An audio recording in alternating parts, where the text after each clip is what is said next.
Selamat bertemu kembali, mahasiswa. Untuk topik kita kali ini, ya, untuk objeknya itu adalah motor, ya. Nah, untuk kehidupan sehari-hari yang kita temui di rumah kita itu biasanya adalah mesin cuci yang terdapat keterangan atau penjelasan tentang spesifikasi, ya. Misalkan di kiri itu mesin cuci saya katakan A, yang kanan bawah itu saya katakan B, ya, mesin cuci B. Ya, ada dua buah mesin cuci yang berbeda, ya. Untuk yang mesin cuci A itu tegangan frekuensinya 220-50 Hz. Ini berarti tegangan AC, ya, atau PLN. Kemudian di mesin cuci B juga sama, tegangan 220 frekuensi 50 Hz. Ini berarti tegangan AC PLN. Kemudian di mesin cuci A ada daya pencucian, ya, 320 watt. Kemudian daya pengeringan 250 watt. Untuk mesin cuci yang B itu daya pencuciannya 220 watt, ya, lebih rendah. Daya pengeringan 100 watt, ini juga lebih rendah. Di sini ada perbedaan antara dua mesin cuci ini, ya. Pencucian 325 dan yang B 220 ini sekitar 100 watt, ada selisih, ya. Untuk pengeringin yang pencuci A 250, yang B 100, ini juga ada selisih. Jadi ini membuktikan mesin cuci satu dengan mesin cuci yang lain itu mempunyai perbedaan spesifikasi daya pencucian dan pengeringan. Nah, ini maksudnya apa? Lalu yang kita pilih mesin cuci yang mana? Nah, ini perlu kita bahas, ya, tentang daya motor. Makanya topik kita hari ini adalah daya motor. Baik, kita lanjutkan. Nah, ini gambaran motor. Cuman ini yang saya tampilkan motor DC, ya, karena tidak ada pengaruh secara prinsip antara daya motor DC dan motor AC, karena konsepnya daya itu kalau nggak arus kali tegangan, ya, tegangan dibagi hambatan, ya. Jadi secara konsep sama.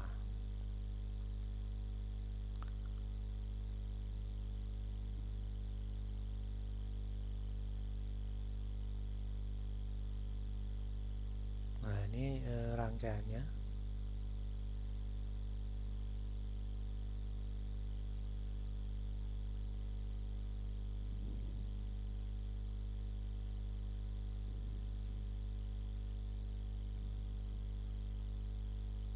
Jadi kita menggunakan motor DC dan kendali motor DC untuk eksperimen kita. Untuk menentukan daya kita gunakan diameter, ya. Harapannya bisa kita ketahui volt dan arus yang dilalui motor, ya. Volt dan arus yang melalui motor. Nah, ini dilakukan menggunakan power meter.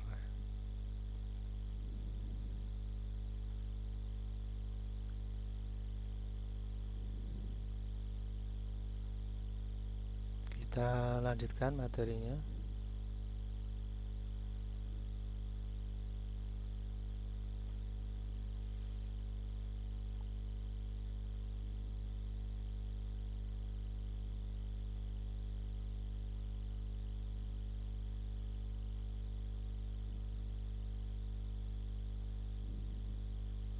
Motor DC adalah sebuah mesin listrik yang berfungsi untuk mengubah energi listrik menjadi energi mekanik yang berupa putaran, ya. Disebut motor DC disebabkan oleh sumber tegangan yang menggunakan yang digunakan adalah sumber tegangan arus searah atau sering disebut dengan direct current, maka disebut DC. Motornya pun akhirnya disebut motor DC.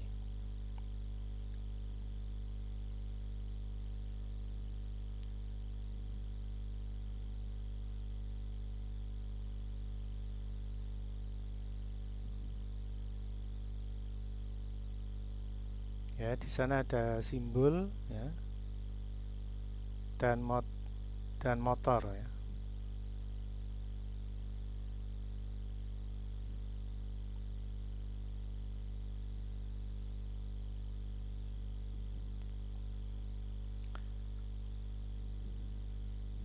Nah, di aplikasi LiveWire rangkaiannya simbolnya juga sama ya, menunjukkan ada simbol motor. Nah, di situ ada inisial M ya, yang diartikan atau yang menunjukkan bahwa dia adalah motor. Kemudian tegangan yang digunakan adalah tegangan DC untuk mengendalikan motor.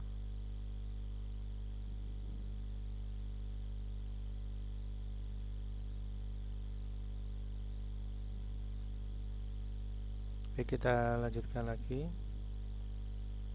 Nah, daya listrik dan rumus untuk menghitungnya. Sumber energi yang sudah kita pelajari ya, tegangan listrik akan menghasilkan daya listrik, sedangkan beban yang terhubung dengannya akan menyerap daya listrik tersebut ya. Jadi antara daya listrik dan energi listrik itu hubungannya kuat sekali ya, sehingga kalau daya besar otomatis energinya juga besar. Daya listrik adalah tingkat konsumsi energi dalam sebuah sirkuit atau rangkaian listrik. Nah, ini contohnya lampu pijar menyerap daya listrik yang diterimanya dan mengubahnya menjadi cahaya. Nah, ini menunjukkan bahwa kalau lampu pijar itu semakin terang, maka daya listrik yang diserap itu banyak, berarti daya lampunya, wattnya itu besar ya. Jadi kalau lampu wattnya besar ya, karena lampu itu memancarkan cahaya yang terang, itu dikarenakan dia menyerap daya listrik yang besar ya, sehingga dia mempunyai watt yang besar. Nah, gitu. Sehingga kalau Anda punya lampu dayanya besar ya, wattnya besar, pasti terang itu, tapi ya boros listrik. Nah, itu karena menyerap daya listrik yang besar pula gitu. Motor juga begitu, itu daya berpengaruh pada putaran motor ya. Nah, rumus daya itu macam-macam, bisa tegangan kali arus ya, bila menggunakan hukum Ohm ya, karena konsep kita hukum Ohm ya. V sama dengan I kali R, maka diperoleh daya juga didapatkan I kuadrat kali R. Nah, juga bisa. Atau juga bisa I itu kan V dibagi R, maka didapatkan V kuadrat dibagi R. Nah, jadi daya itu bisa didapatkan dari berbagai persamaan ya. P sama dengan V kali I, bisa daya kali arus. Nah, simbol P daya listrik dengan satuan watt, simbol V tegangan listrik dengan satuan volt ya. Simbol I arus listrik dengan satuan ampere. Kemudian simbol R adalah hambatan dengan satuan ohm ya. Bisa digunakan untuk menghitung daya ya, bisa pakai arus, bisa pakai tegangan, bisa pakai hambatan, sesuai dengan persamaan daya yang kita gunakan.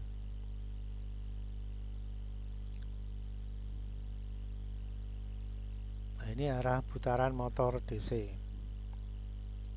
Pengaturan kecepatan pada motor DC yang efektif dengan cara mengatur dari tegangan suplai dari motor DC ya. Jadi putaran motor DC atau kecepatan motor DC itu bisa diatur dengan mengatur besar tegangan suplai. Jadi tegangannya diperbesar, putarannya besar, cepat. Nah, gitu ya. Tegangannya tegangan kecil, putarannya pelan. Nah, itu maksudnya seperti itu ya. Kecepatan pada motor DC dikendalikan, diatur oleh tegangan.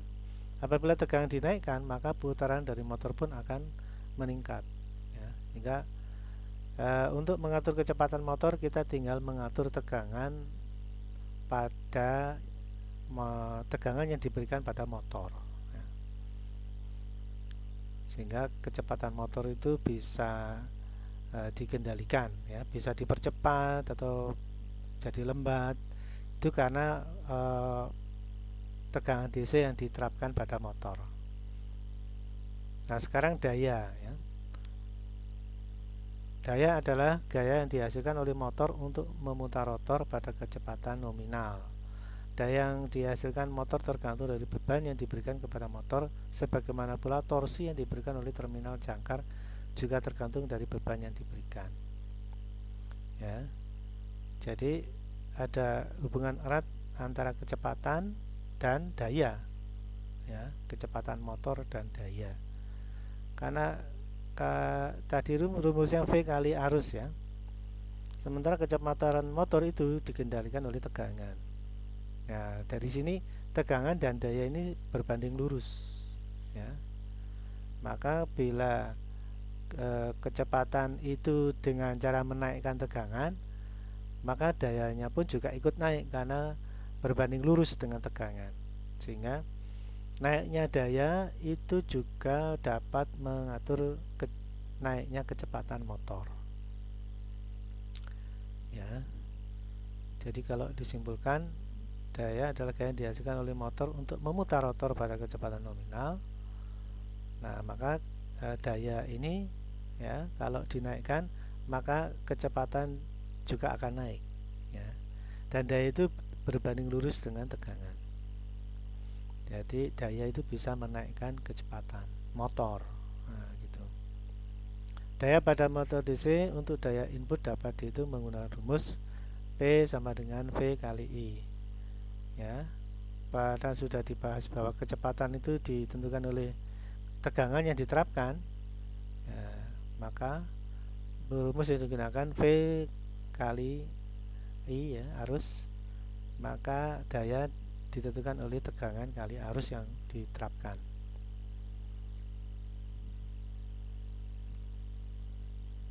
Kita lanjutkan.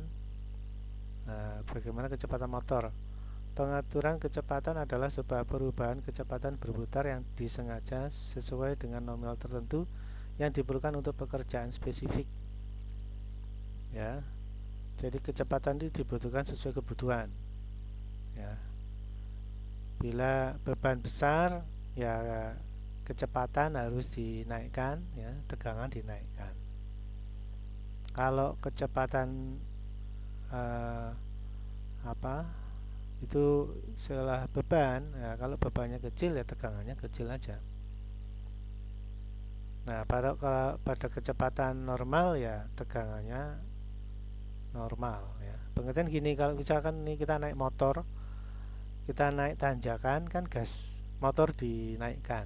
Nah, kurang lebih seperti itu. Kalau jalan lurus, ya gas motor juga standar saja, ya, normal saja, gitu, ya. Jadi dapat disimbolkan dengan sepeda motor lah, dengan mengatur sedikit banyaknya bensin, ya. Kalau nanjak, ya gasnya harus dinaikkan. Nah, kalau motor ngatur kecepatannya dengan menambah secara manual dengan tegangan, ya.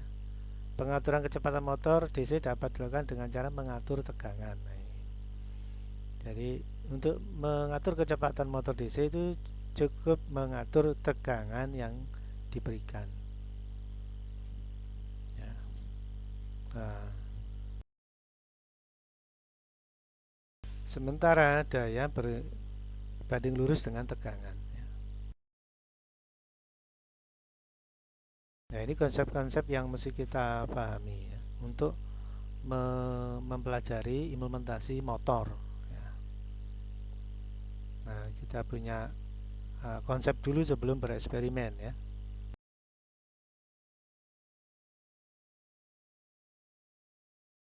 Oke, kita lanjutkan lagi. Dalam eksperimen kita menggunakan kendali motor DC sesuai gambar itu. Driver motor DC dengan menggunakan sistem edge bridge ya. Sesuai dengan namanya, rangkaian ini berfungsi untuk mengendalikan putaran motor DC. Ada rangkaian, ada motor, ada 4 transistor ya, Q3 dan 4, Q1, Q2 ya.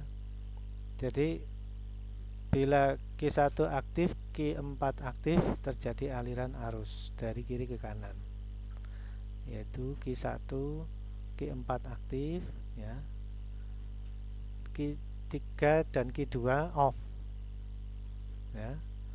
Q1, Q4 diaktifkan oleh tegangan pada A, tegangan kendali pada A ya, menuju Q1 kemudian Q4. Nah, ini sebenarnya tersambung gitu ya. Di titik A menuju Q1 dan Q4.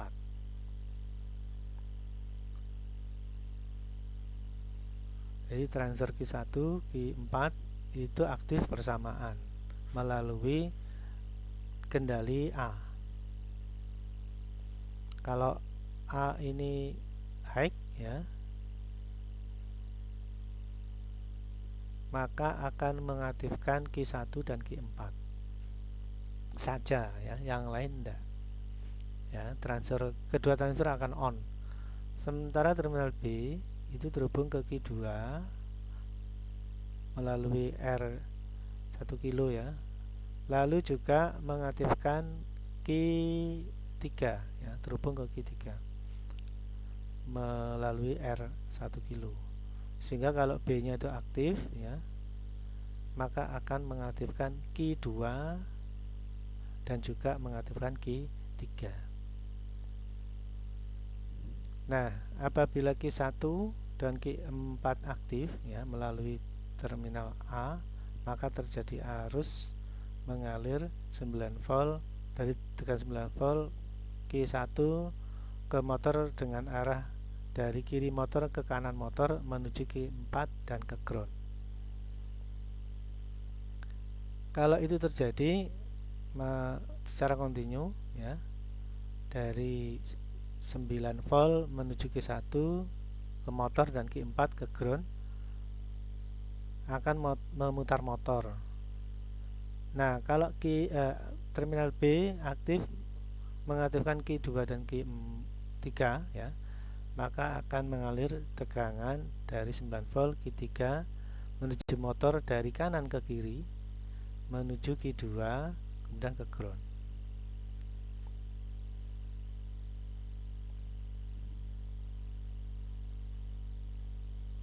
Jadi ada dua arah yang berbeda ya. Akan mengalirkan tegangan dari 9 volt Q3 ke motor dengan arah arus dari kanan ke kiri ya, menuju Q2 dan ground.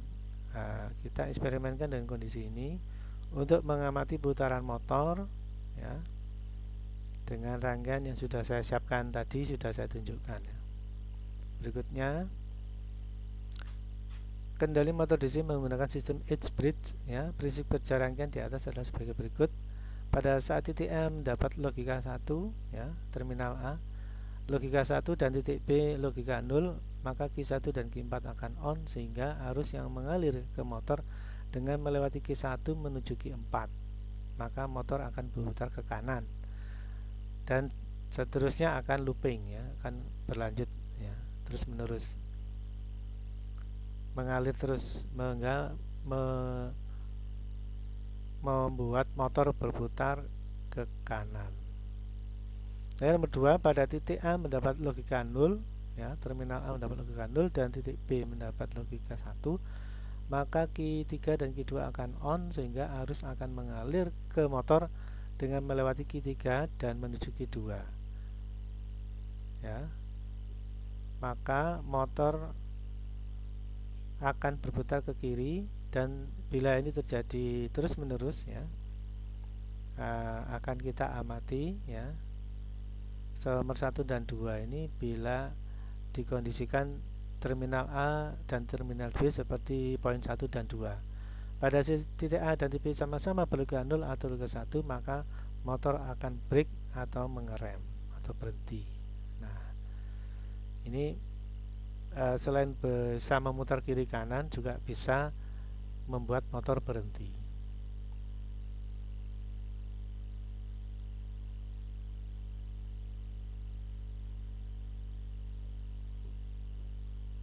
Nah, ini kita tampilkan rangkaiannya.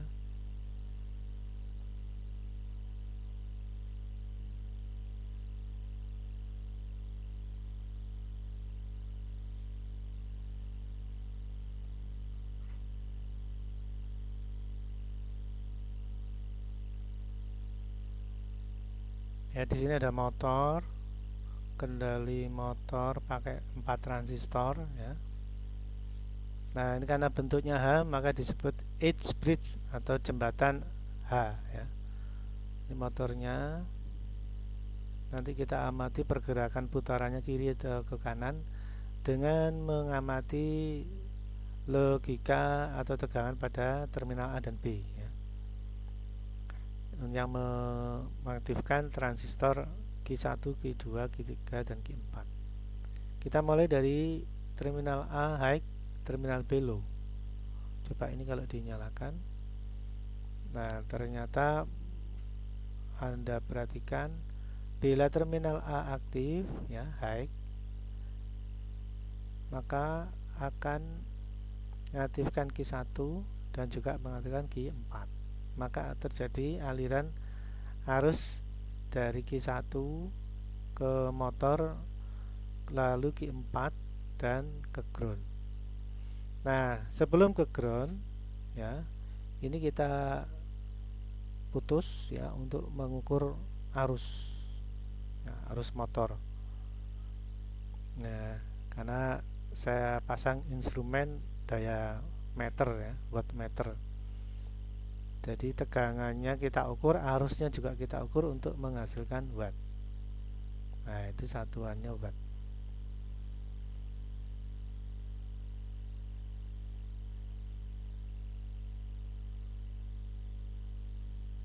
Nah, ini saya perbesar supaya terlihat ya.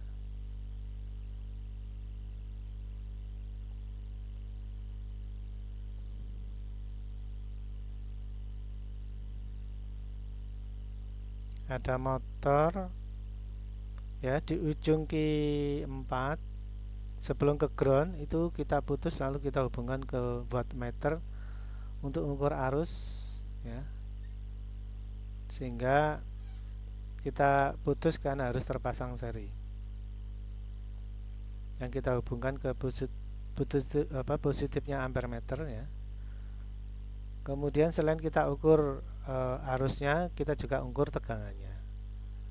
Jadi kita ukur tegangan dan arus. Yang kita ukur adalah tegangannya ya.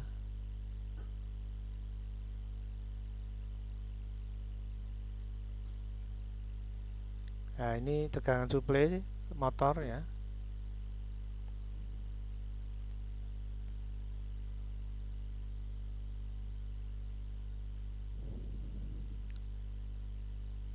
Lewat Q1 ya. Jadi 6 volt Q1 ke motor ya. Mengalir arus dari kiri ke kanan. Kemudian kita gunakan wattmeter ya untuk mengukur tegangan dan arus. Ya, ditemukan di sini adalah daya terukur ya. Tegangan dikalikan arus diperoleh hasil watt ya. 1,8 watt.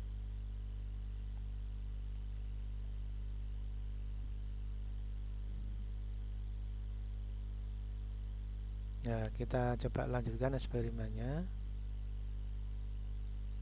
Ini zoomnya saya kembalikan lagi ke awal.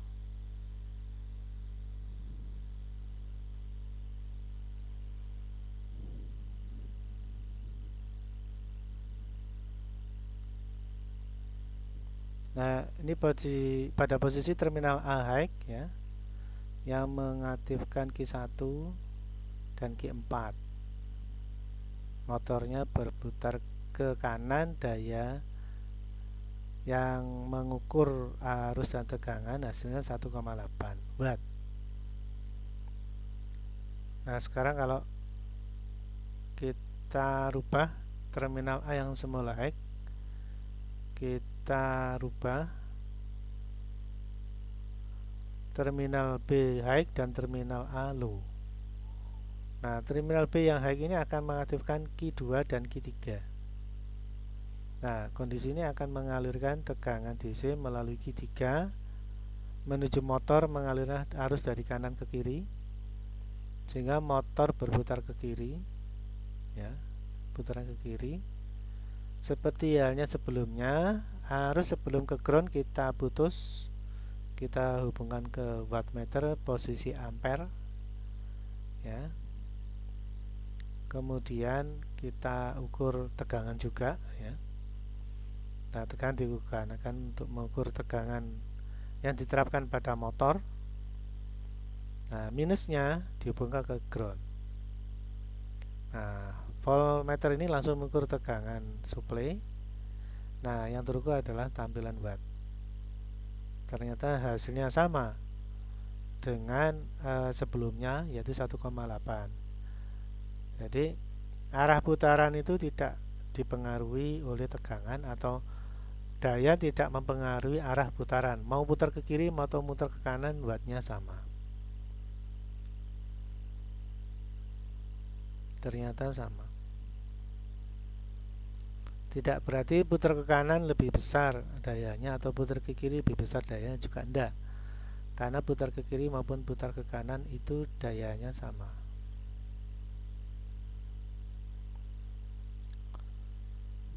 Nah, kalau salah satu terminal A dan B, ya, ini sama-sama low, ya, coba kondisi sama-sama low ini akan membuat motor berhenti dan daya watt yang terukur di sini menghasilkan 0, ya, berarti tidak ada arus yang mengalir. Nah, jangan lupa di sini tekanan dan arus enggak berarti tegangannya 0, enggak, tegangannya ada tapi arusnya yang 0. Ya, tidak ada aliran arus sehingga terukur wattmeternya 0 watt. Ya, jadi tidak ada aliran arus yang mengalir, maka wattnya 0. Ya, karena kan kondisi salah satu nilai V dan I itu 0, maka hasil perkaliannya adalah 0 dan hasil pengukurannya juga 0, ya. Coba kalau kita perbesar, nah ini hasilnya juga 0 watt. Tidak ada arus, walaupun ada tegangan, tapi tidak ada arus, maka hasilnya 0 watt. Ya, dayanya juga 0. Jadi kalau terminal A dan B itu low, ya, maka tidak ada satupun transistor yang bekerja, baik Q1, Q2, Q3 dan Q4, maka tidak ada aliran arus yang mengalir, motor berhenti. Nah, itu. Dan daya yang mengalir juga tidak ada, atau daya yang mengalir adalah 0 watt, ya, karena tidak ada aliran arus yang mengalir.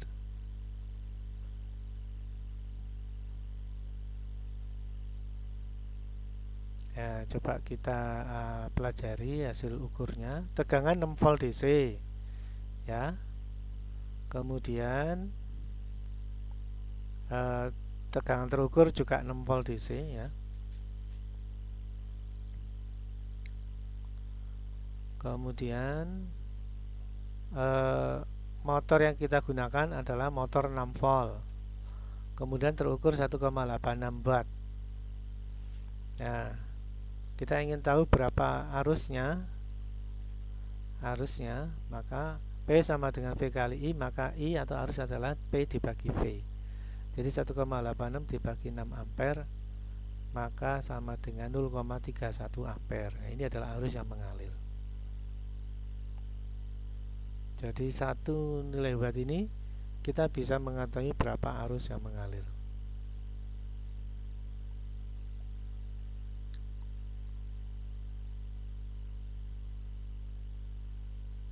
Jadi makanya mesin cuci itu nilainya bukan arus dan tegangan tapi daya, ya. sedemikian hingga kita bisa mengetahui dari daya itu kita tahu ampernya harusnya, karena tegangannya kan tertampil ya 220 volt. Arusnya yang enggak, tapi dengan adanya nilai daya maka peralatan elektronik itu bisa kita ketahui berapa arusnya.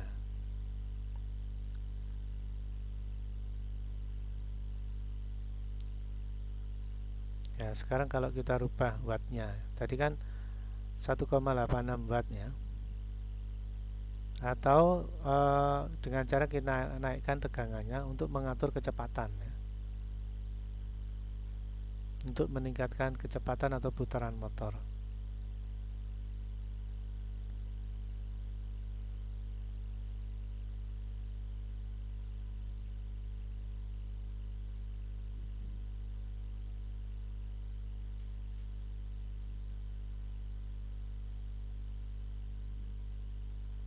Ini kita naikkan ya agar berputar, kemudian 1,86 ya. Nah sekarang tegangannya kita naikkan menjadi 12. Nah 12 volt, tegangan naik dari 6 ke 12. Motor juga semakin cepat putarannya. Nah di sini Anda amati dayanya juga naik, dayanya juga semakin besar. Arusnya naik, dayanya juga naik, walaupun tegangannya juga naik ya. Putaran motornya bertambah.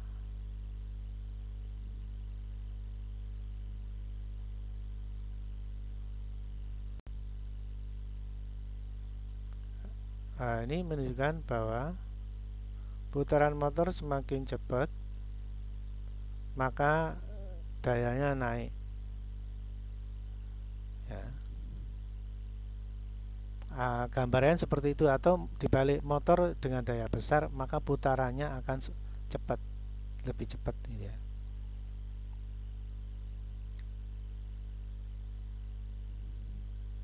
Nah hasil kita eksperimen ini, coba kita kembali ke tampilan awal kuliah untuk membahas untuk menyimpulkan ya,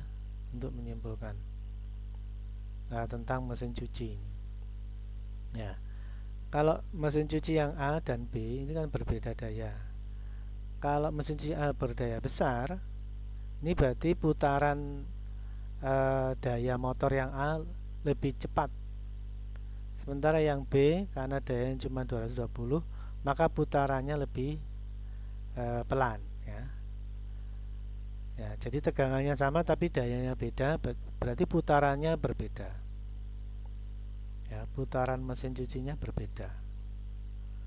Nah, putaran mesin cuci yang A itu jauh lebih cepat dari putaran mesin cuci yang B.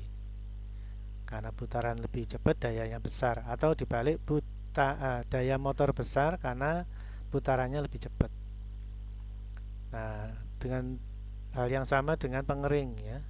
Pengering mesin cuci yang A itu 250 ya, pengering yang B cuma 100. Berarti kecepatan saat mengeringkan lebih cepat yang mesin cuci yang A ya. Jadi jangan lupa tadi sudah kita eksperimenkan, daya besar, arusnya juga besar ya. Kita eksperimenkan tadi ya. Sehingga kalau kita pakai mesin cuci yang A, tentunya listriknya jauh lebih boros. Kalau mesin cuci yang B lebih irit, karena dayanya kecil, listriknya lebih irit. Jadi itu menjadi pilihan ya. Anda mau ingin cepat ya daya besar, Anda ingin yang tidak cepat ya biasa ya daya kecil. Nah ini menjadi pilihan. Nah kalau misalkan Anda punya usaha laundry, ingin cepat pekerjaannya ya Anda pilih yang mesin cuci A, walaupun dayanya besar, tapi kan ada kompensasi biaya pelanggan, ada yang bayar gitu ya, untuk bayar listriknya. Tapi kalau kebutuhan rumah yang tidak butuh banyak cucian ya, nggak butuh cepet-cepet ya, pilih aja yang dayanya rendah, ya kan kita juga nggak butuh untuk mencuci banyak, ya secukupnya, dan listrik yang kita gunakan harapannya lebih irit, ya, maka kita pilih daya yang rendah. Nah, cari aja mesin cuci yang daya rendah untuk rumahan. Tapi untuk bisnis ya Anda pilih yang daya rendah, daya tinggi, karena butuh banyak cucian yang harus dikerjakan. Nah, kurang lebih itu ya untuk bisa membuat keputusan dengan mempelajari daya pada motor ini. Baik, itu yang bisa saya sampaikan hari ini, semoga bermanfaat dan kita lanjutkan di pertemuan berikutnya. Sekian, terima kasih.